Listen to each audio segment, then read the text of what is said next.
is a specific time zone using DST right now.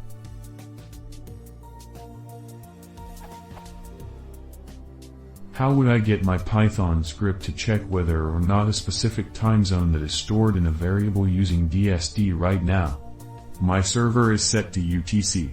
So I have say for instance. I want to run the query about if it is using DST right now and have the reply come back as either true or false.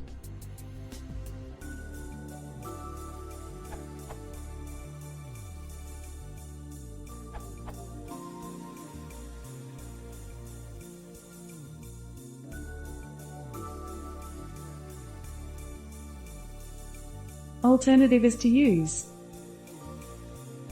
which can have one of three values: 0 for no DST, 1 for DST and -1 for time zone not set.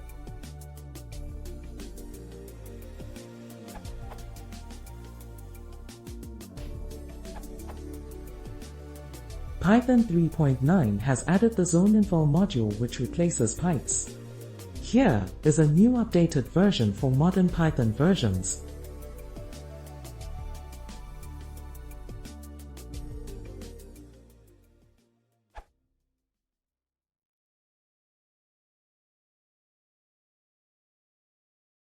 If you want to see more, please consider subscribing.